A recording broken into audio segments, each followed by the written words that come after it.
ओम शांति। आज का हमारा टॉपिक है 10 पश्चाताप। इसमें एक कहानी आती है। एक व्यक्ति ट्रेन में बैठता है। जैसे ही ट्रेन चलती है वो रोना शुरू कर देता है। तो उसी डब्बे में एक लेडी बैठी होती है, देखती है वो व्यक्ति बहुत रो रहा है। तो वो सोचती है कि शायद अपने घर वालों से दूर जा रहा है, बच्चों से या अपने परिवार से दूर जा रहा है, इसलिए इसका मन दुखी है। तो वो कुछ नहीं बोलती और वो व्यक्ति पूरा दिन रोता रहता है। और ट्रेन में दूसरा दिन आता है।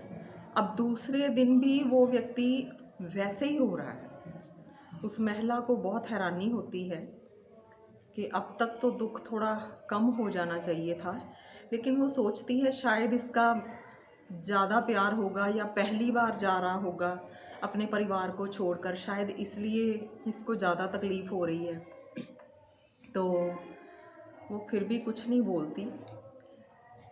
तीसरा दिन आ जाता है और वो व्यक्ति ऐसे ही रो रहा है, बहुत ज़्यादा बुरी तरह से रो रहा है। कभी अपने मुंह को छुपाता है घुटनों में, कभी आंसू पोंछता है, अपने मुंह को छुपाता है, कभी कुछ करता है। तो ऐसे ही रो रहा है, जो स्पीड पहले दिन थी रोने की। तो तीसरा दिन भी निकल जाता है और अब उस महिला से रहा नहीं जाता। तो वो उसके पास जाती है और पूछती है कि आपको ऐसा कौन सा दुख है, मुझे बताओ, शायद मैं कुछ हेल्प कर पाऊँ आपकी। आप इतना क्यों रो रहे हो? तो वो व्यक्ति कहता है कि मेरा दुख तभी से स्टार्ट हो गया जब से ट्रेन शुरू हुई। क्यों? क्योंकि मैंने दिल्ली जाना था और ये ट्रेन कन्याकुमारी जा रही है, बिल्कुल ऑपोजिट डायरेक्शन में। और अब मैं उसी दुख में चलता जा रहा हूँ कि मैं क्या करूँ, मुझे समझ में नहीं आ रहा। अब हमारे लिए ये प्रश्न आता है, हम कौन सी ट्रेन में बैठे हुए हैं? जब उस व्यक्ति को ये पता चल ही गया, ट्रेन चलने के बाद ही पता चल गया था कि मैं गलत ट्रेन में बैठा हूँ, तो वो चेन खींच सकता था। उसके पास ऑप्शंस थी ना, चेन खींच सकता था या फिर वो अगले स्टेशन पर ही उतर जाता और वापस पीछे मुड़ जाता, या दूसरे दिन उतर जाता। लेकिन उसने ऐसा कुछ भी नहीं किया। वो सिर्फ रो रहा था और पश्चाताप कर रहा था कि मुझसे गलत हो गया। हम अपने जीवन की किस ट्रेन में सफ़र कर रहे हैं? जब हमें ये पता चल जाता है कि हम गलत ट्रेन में बैठे हैं, तो क्या हमें पीछे वापस नहीं मुड़ना चाहिए?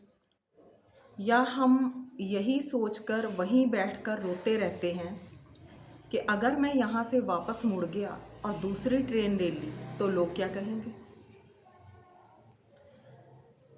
उस ट्रेन से उतर जाना, जिस ट्रेन में हम बैठे हैं, जिस मार्ग पर हम चल रहे थे, चाहे वो भक्ति हो या सांसारिक कुछ भी, चाहे हम गुरुओं के पीछे चल रहे थे, कैसे भी चल रहे थे, या किसी अंधविश्वास को, रूढ़िवादिता को लेकर चल रहे थे, अगर हमें जब भी ये पता चल जाए कि हम गलत ट्रेन में सफ़र कर रहे हैं, तो उस रास्ते से वापस आ जाना और नए रास्ते की तलाश और फिर उस नए रास्ते पर चल पड़ना, इसी का नाम पुरुषार्थ है।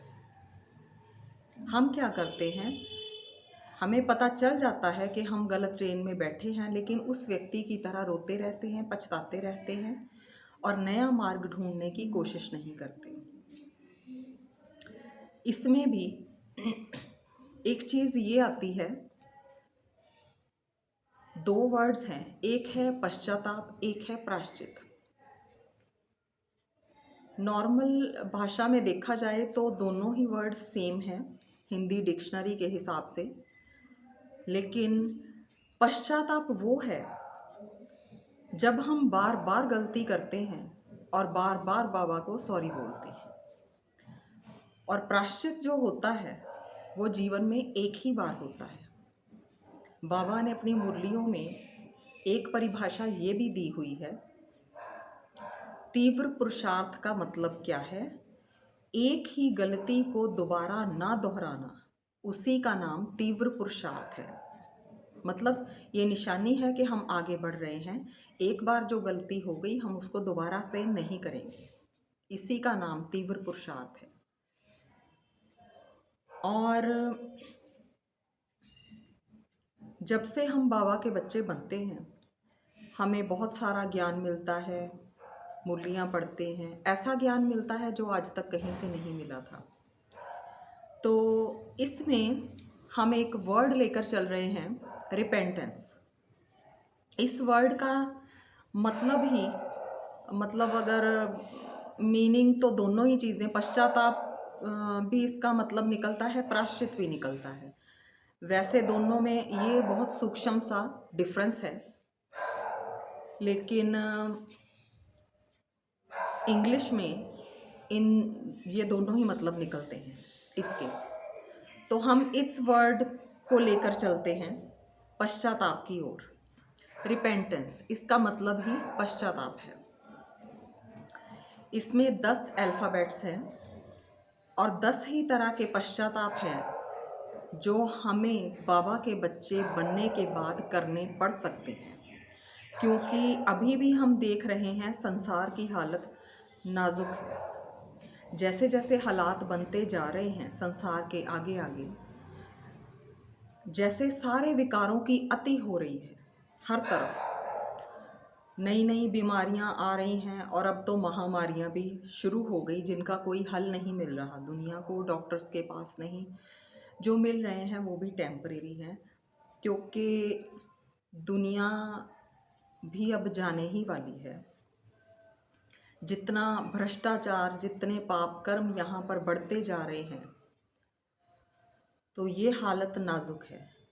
और हमें जब ज्ञान मिल गया और हमने वो काम नहीं किए जो हमें करने चाहिए थे इस ज्ञान मार्ग में आने के बाद, तो हमें 10 चीज़ों के लिए पछताना पड़ सकता है।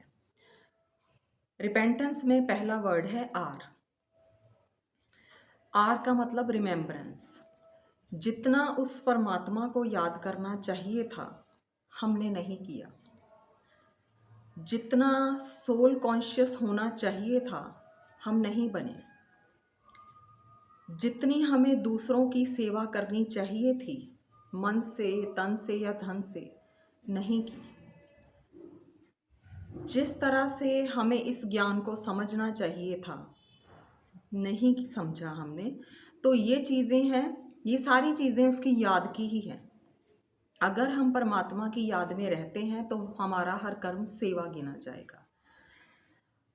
हर कर्म उसकी याद में करेंगे तो वो भी योग में शामिल हो जाएगा, वो कर्म भी। तो हम उसकी याद में नहीं रहते हैं, तो हमने उसको याद उतना नहीं किया जितना करना चाहिए था, तो इस बात के लिए हमें पश्चाताप करना पड़ सकता है। दूसरी चीज़ है ई, दूसरा वर्ड है ई। ई मतलब एम्पावर। एम्पावर मीन्स अपने आप को शक्तिशाली बनाना।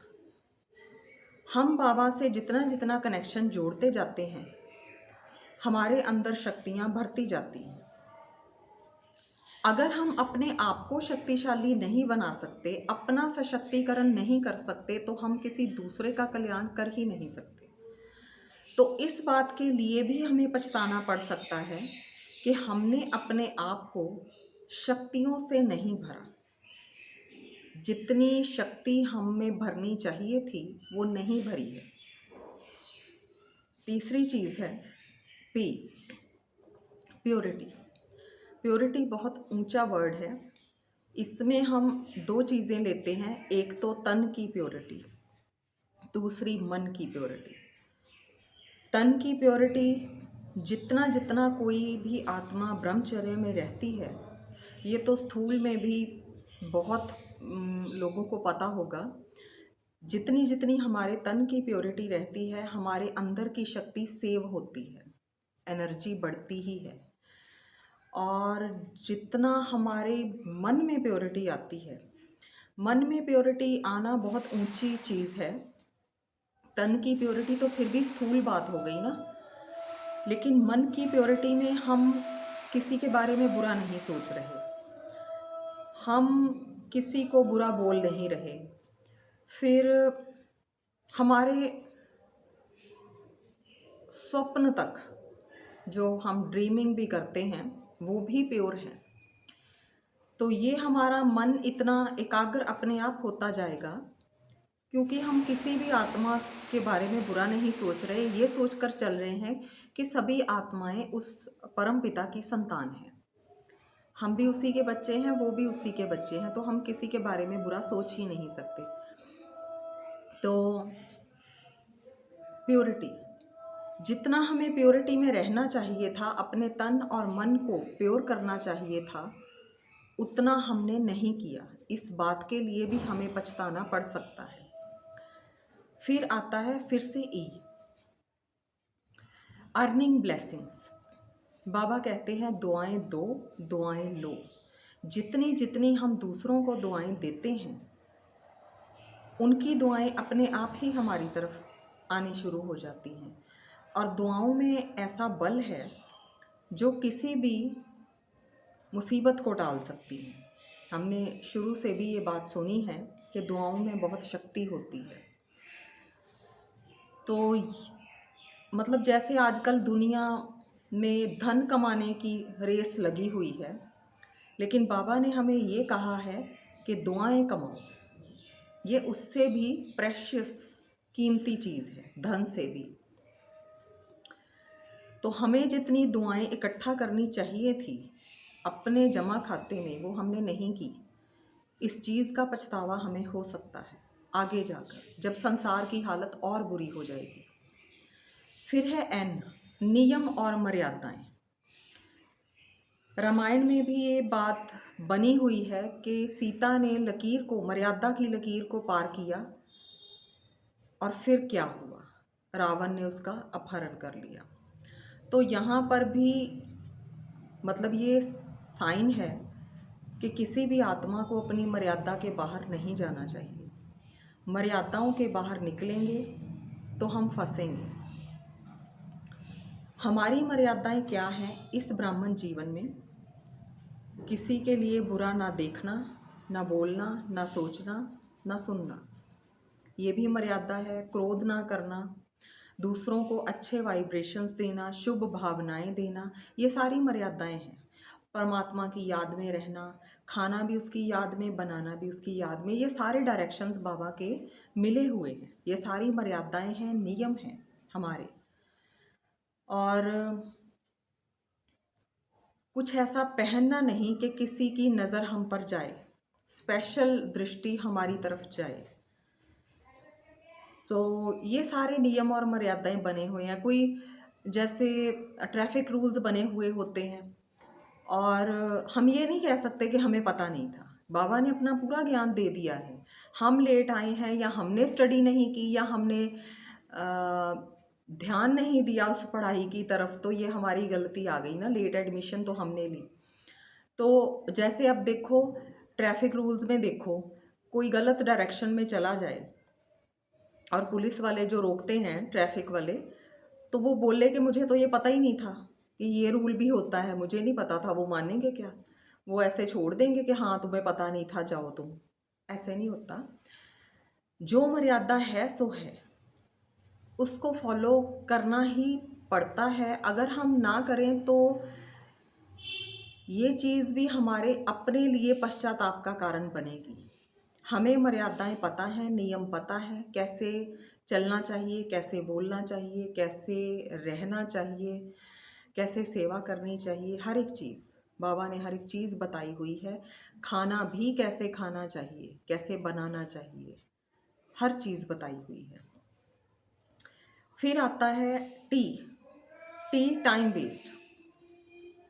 ये सबसे बड़ी कमज़ोरी है ब्राह्मण आत्माओं की भी और संसार की आत्माओं की भी। बातें, व्यर्थ बातें बहुत मज़ा आता है करने में। किसी के घर में क्या हुआ, किसी के जीवन में क्या हो रहा है, अच्छा ऐसा हुआ हमें तो पता ही नहीं था, बड़ी खुशी होती है सुन के। और किसी को अगर बताने वाले हम ही हों, मतलब हम ही वो पहले व्यक्ति हैं जो कोई चटपटी न्यूज़ आगे फैला रहे हैं, तो और खुशी होती है। मतलब जितनी व्यर्थ बातें होती हैं उतनी ही वो इंटरेस्टिंग होती हैं, उतना ही उनमें रस होता है। और ये चीज़ ऐसी है, घंटों घंटों के हिसाब से हम टाइम वेस्ट कर देते हैं। तो वो बाबा ने बार बार कहा है, समय भी खजाना है, हमारा समय भी खजाना है, हमारे संकल्प भी खजाने हैं, इनकी बचत करो। अगर हम अपने समय को बचाएंगे, टाइम वेस्ट नहीं करेंगे, उसकी याद में लगाएंगे, सेवा में लगाएंगे, या कोई कर्म हम घरेलू भी कर्म कर रहे हैं तब भी उसकी याद में हम कर रहे हैं, तो भी वो योग की स्थिति होती है। तो ये हमारा सफल होगा। लेकिन हम टाइम वेस्ट कर देते हैं। बाबा ने बार बार कहा है टाइम वेस्ट नहीं करना। ये टाइम वेस्ट करने का अब समय है ही नहीं, बचा ही नहीं है टाइम। दुनिया वालों को तो पछताना पड़ेगा ही, लेकिन हम लोग भी पछताएंगे अगर हमने ये चीज़ें नहीं की। फिर आता है ए, अब्यूज़ फादर।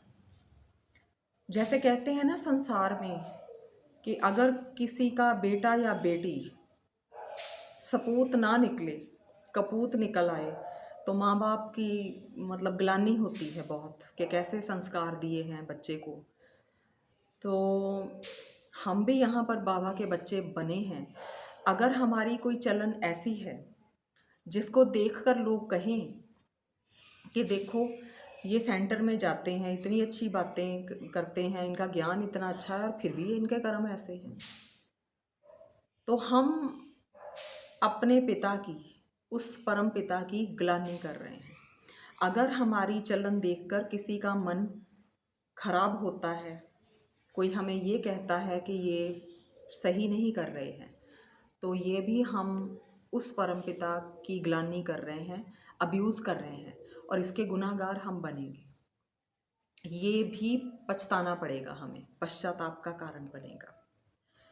फिर चीज़ आती है TAN, फिर से N, nearness to God.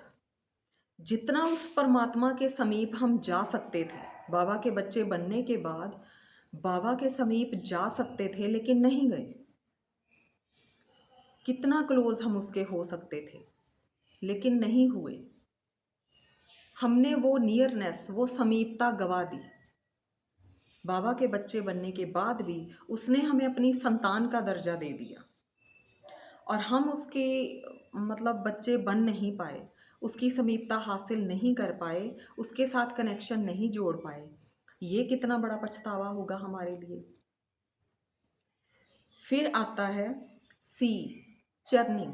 Churning हम कहते हैं ज्ञान का मनन चिंतन। हम सुनते हैं, ज्ञान सुनते हैं, सभी सुनते हैं, लेकिन कौन सी चीज़ जो बुद्धि में बैठ जाती है और कौन सी चीज़ है जो निकल जाती है। अगर हम उस ज्ञान के बारे में सोच विचार नहीं करते, कोई ऐसा पॉइंट रखो, एक ही हो जाए, जैसे आज टाइम वेस्ट नहीं करना। सुबह उठ के सोच लिया कि आज का दिन मैंने टाइम वेस्ट नहीं करना, किसी भी फालतू चीज़ में मैंने आज टाइम वेस्ट नहीं करना। सोच के देख लो, एक ही चीज़ ले लो ज्ञान की, और पूरा दिन आप ऐसे चलते रहो कि मैंने आज बातें नहीं बहुत ज़्यादा करनी, वेस्ट बातें नहीं करनी, अपने जो मेरे काम रहते हैं पेंडिंग वो ख़त्म करने हैं, और साथ साथ में मैं बाबा को याद करती रहूँगी, बाबा मेरे साथ आ जाओ, बातें करती रहूँगी, कुछ भी करती रहूँगी और अपना काम करूँगी। उस दिन आप देखो आपका एनर्जी लेवल बहुत बड़ा हुआ होगा। शाम तक, रात तक भी आप बिल्कुल एक्टिव हो रहोगे, क्योंकि व्यर्थ बातें नहीं की, टाइम वेस्ट नहीं किया। और जब व्यर्थ बातें नहीं की तो हमारे मन में जो इतना व्यर्थ चलता है, उल्टे पुल्टे सोच विचार चलते हैं, वो भी नहीं चलेंगे। तो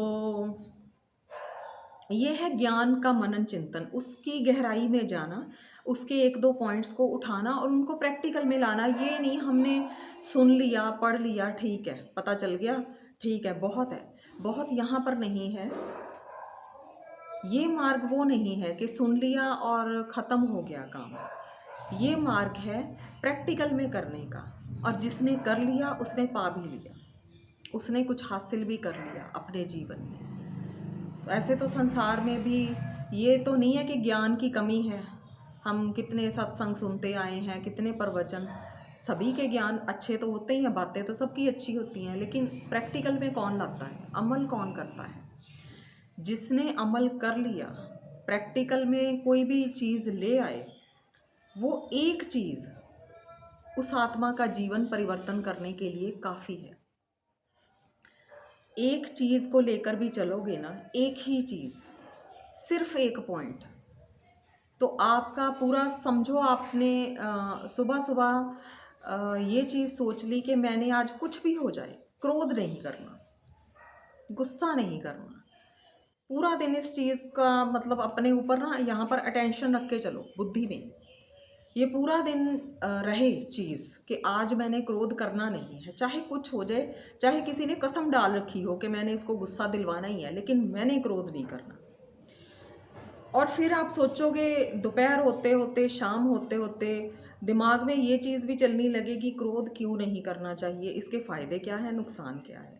फ़ायदा ये हो रहा है कि मेरा एनर्जी लेवल बढ़ा हुआ है, मेरे अपनी सेहत पर कोई बुरा असर नहीं हो रहा, और मेरे अंदर कितनी सहन शक्ति है ये मैं देख रही हूँ, कितनी कंट्रोलिंग पावर है मुझ पर, कितना मैं अपने आप पर रूल कर सकती हूँ, खुद पर कंट्रोल कर सकती हूँ, ये चीज़ देखो। और नुकसान क्या क्या है, शारीरिक लेवल पर तो है ही है। और जितना हमने सुबह से कोई बैठा है 2 घंटे पूजा पाठ किया, या हमने भी मुरली सुनी, सब कुछ योग भी किया, 1 मिनट में गुस्सा आया, 5-10 मिनट की बहस हुई, सारा कुछ ख़त्म। जो कुछ सुबह से हमने भरा था अच्छा अच्छा दिमाग में, सब कुछ 1 मिनट में ख़त्म।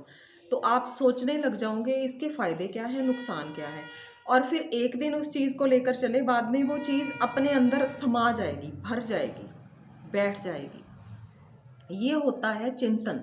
किसी चीज़ को सोचते हैं, अप्लाई करते हैं, फिर वो जीवन का हिस्सा बनने लगता है, और उसके बाद हमारा जीवन परिवर्तन होने लगता है। जब हमारा जीवन परिवर्तन होने लगता है तो दूसरों का अपने आप ही हो जाता है, हमें उनको कुछ करने की ज़रूरत नहीं पड़ती। लास्ट है ई, एन्जॉयमेंट।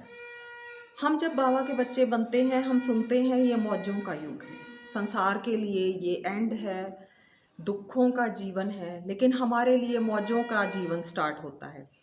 लेकिन सोचें, अगर हम अब भी चिंताओं में ही भरे रहते हैं, उलझे रहते हैं, बोझ लेकर जी रहे हैं, अब भी हम ऐसे ही चल रहे हैं, तो हमारा वो इन्जॉयमेंट कहाँ गया। हम मुरलियों में रोज़ सुनते हैं, पढ़ते हैं कि बाबा कहते हैं अपने बोझ मुझे दे दो। जब मैंने तुम्हें अपनी संतान बनाया है, तो अपने होते हैं ना छोटे छोटे बच्चे, उनके पेरेंट्स लेकर जाते हैं स्कूल में या ट्यूशन में, तो आपने देखा होगा बैग पेरेंट्स ने उठाए होते हैं, चाहे मदर है चाहे फादर है, बैग उन्होंने उठाए होते हैं जब वो लेने जाते हैं या छोड़ने जाते हैं। बच्चे नहीं उठाते, बच्चों ने अपना बोझ दे दिया, मतलब हमारा काम ख़त्म, माँ बाप उठाते हैं बोझ। और हम जब उसके बच्चे बन गए, हमें पता है हम किसके बच्चे बने हैं, वो सर्वशक्तिवान है, क्या नहीं कर सकता, हम उसके बच्चे बन गए, लेकिन फिर भी हमने अपने बोझ अपने ही पास रखे हुए हैं, उसको नहीं दे रहे। वो हमसे ज़्यादा अच्छी तरह उठा सकता है ना। एक बच्चा अपना बैग उठाएगा, कितनी मुश्किल से उठाएगा, भारी है बैग, और जब उसके पेरेंट्स उठाएंगे वो कितने आराम से उठा लेंगे। तो हम उसको अपने बोझ जब नहीं देते, हम अपनी इंजॉयमेंट ख़त्म कर लेते हैं। ये हैं 10 तरीके के पश्चाताप। जब हम ब्रह्म